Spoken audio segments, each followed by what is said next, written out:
Hearing resumed. Andito na po yung report ng ating secretariat. Linawin ko lang po, 85 members ang present, 44 po pala yung majority na kailangan.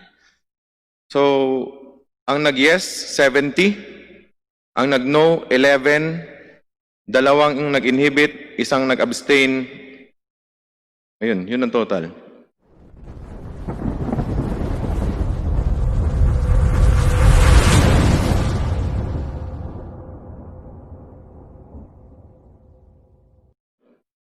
So 70 ang yes, 11 ang no, dalawa nag-inhibit, isa ang nag-abstain.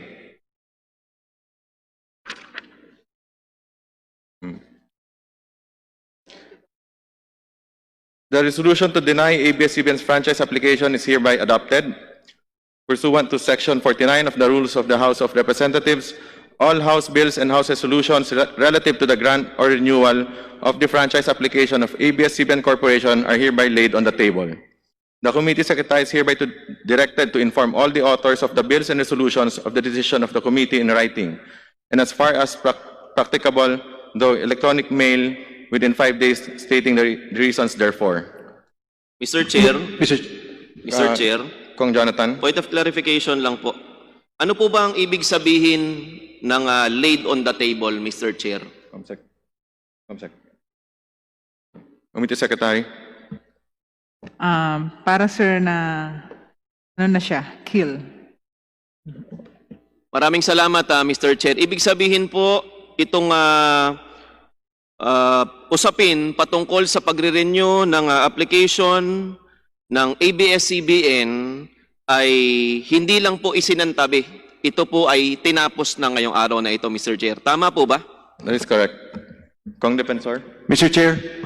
Chair, in parliamentary courtesy, when a bill is being approved, we don't necessarily vote no because we just lay it on the table just to make it stay in the committee. But technically, Mr. Chair, for a franchise application, the effect would be to kill the application of the franchise. But it is still in our rules laid on the table.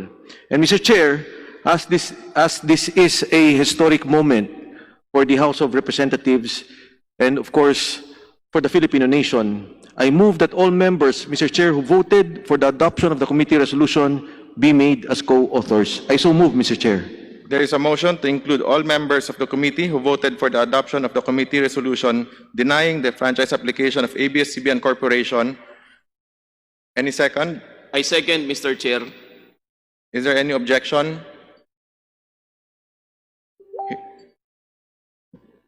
Who voted, not present. I'm sorry.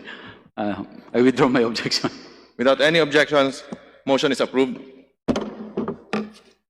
Mr. Chair, Kong I Jonathan. move that the committee adopt the other findings and recommendations contained in the technical working group report, Mr. Chair.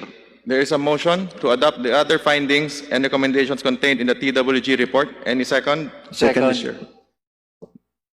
Is there any objection? Hearing none, motion is approved. Mr. Chair, Kong Defensor. for purposes of transparency, I move that we authorize the chairman of the Committee on Legislative Franchises to release the TWG report and the adopted committee resolution to the public and other committees of the House. I so move, Mr. Chair. There is a motion. Any second? I second, Mr. Chair. Any objections? Hearing none, motion is approved. Mr. Chair, mukha pong tapos na ang usapin ngayong araw na ito. Mr. Chair, I move to adjourn.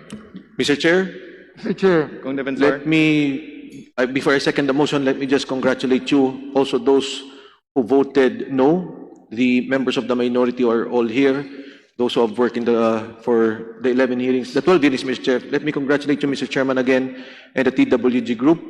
I second the motion, Mr. Chair. Mr. Chair, before we adjourn, Yes.